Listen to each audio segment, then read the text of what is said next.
Vikosi vya Urusi viliweza kushambulia miundombinu katika uwanja wa ndege wa kijeshi wa Ukraine na vitovu vya boti zisizo na rubani katika maeneo takribani 162. Wizara ya Ulinzi ya Urusi imeweza kueleza hivyo katika taarifa yake kuhusu operesheni hiyo, ambako ndege za ujanja za Urusi, ndege zisizo na rubani, vikosi vya makombora na vitengo vya mizinga viliweza kushambulia miundombinu katika uwanja wa ndege wa kijeshi wa Ukraine, maeneo ya uzalishaji wa ndege zisizo na rubani, vituo vya boti zisizo na rubani na kambi za muda za wanajeshi wa Ukraine na mamluki wa kigeni katika maeneo takribani 162. Wizara ya Ulinzi ya Urusi iliweza kueleza hivyo, ambako pia vikosi vya ulinzi vya anga viliweza kudungua mabomu takribani 6 aina ya JDAM ambayo yametengenezwa huko nchini Marekani na ndege nyingi zisizo na rubani takribani 137 za Ukraine katika siku iliyokwisha kupita. Wizara ya Ulinzi ya Urusi ilisema hivyo katika taarifa yake. Walinzi wa anga waliangusha mabomu 6 aina ya JDAM ambayo yametengenezwa huko nchini Marekani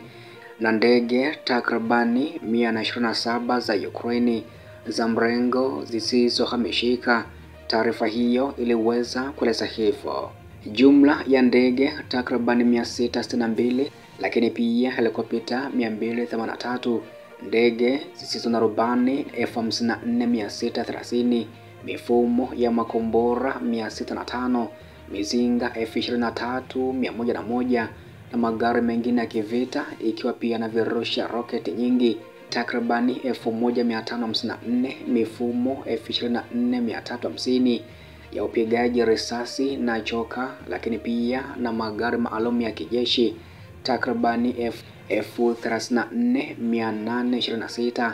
yameweza kuharibiwa tangu kuanza kwa operesheni maalum za kijeshi za Urusi dhidi ya vikosi vya Ukraine. Ukraine pia iliweza kupoteza zaidi ya wanajeshi 445 katika eneo lake la wajibikaji la kituo cha mapigano cha Urusi katika siku iliyokwisha kupita,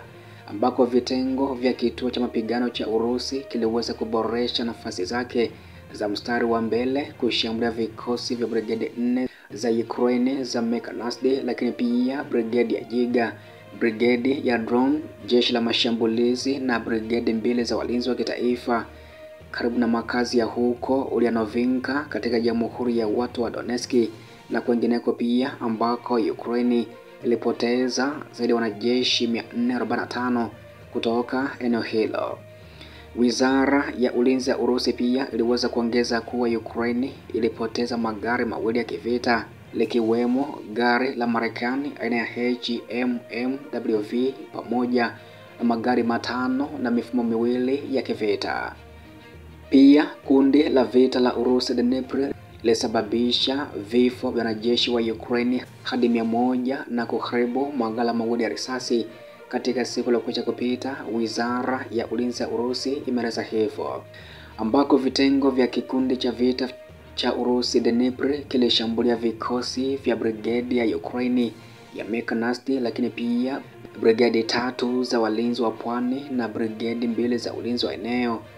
karibu na makazi ya huko Kamenskoye huko mkoani Zaporizhia, lakini pia Tokaravinka na huko Antonovinka, pamoja na vitengo vitatu huko Kherson, lakini pia na maeneo mengine. Wizara imeeleza hivyo. Pia kikundi cha vita cha Urusi cha Mashariki kilisababisha vifo vya wanajeshi wa Ukraine takribani 195 na kuharibu maghala mawili ya risasi katika siku iliyokwisha kupita. Wizara imeeleza hivyo. Vitengo vya mapigano vya Urusi vya Mashariki viliendelea kusonga mbele na kuingia ndani kabisa katika ulinzi wa adui, yani Ukraine, na walishambulia askari na vifaa vya brigade ya Ukraine ya Mechanized, brigade ya Giga, lakini pia brigade 2 za ulinzi wa eneo karibu na huko Bogatri na Guliapol huko mkoani Zaporizhia, ambako Ukraine ilipoteza hadi wanajeshi 195 kutoka mstari wa mbele wa kivita katika ukanda huo. Wizara ya Ulinzi ya Urusi iliongeza kuwa adui, yaani Ukraine, alipoteza wabebaji wafanyakazi wawili wa kivita, magari 10 na mifumo 3 ya sanaa ya shambani pamoja na vifaa vingine ambavyo vimetengenezwa kutoka Magharibi.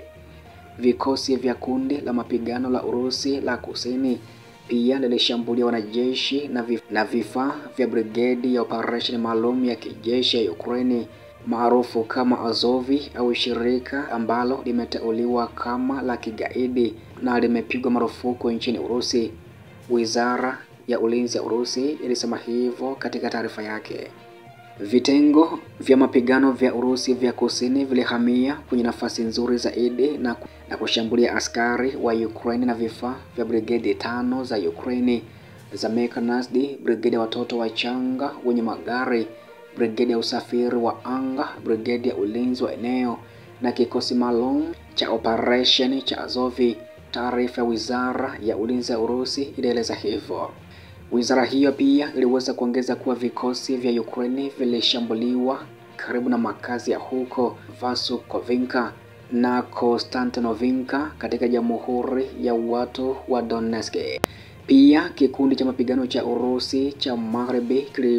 kilishambulia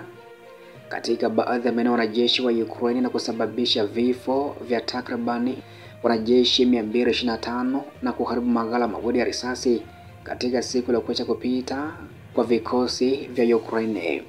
Adui, yaani Ukraine, alipoteza zaidi ya wanajeshi 225, shehena wafanyakazi wenye silaha,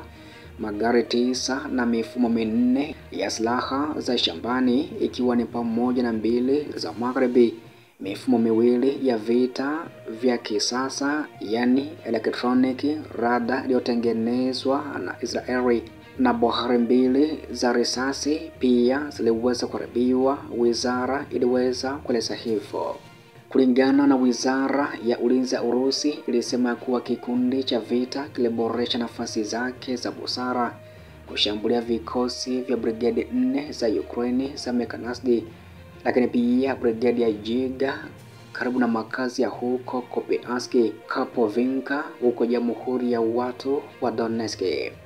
Pia kundi la vita la Urusi Kaskazini lilisababisha vifo vya wanajeshi wa Ukraine takribani 170 katika siku iliyokwisha kupita, ambako vikosi vya Urusi vilishambulia askari na vifaa vya brigedi ya tanki ya Ukraine,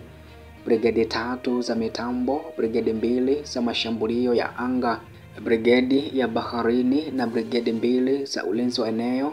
karibu na huko Yunakovinka na kwengineko huko mkoani Sami. Kwa ujumla, Ukraine ilipoteza hadi wanajeshi 170, magari mawili ya kivita, magari 12 na mifumo 10 ya silaha, maghala mawili ya risasi pia yaliweza kuharibiwa.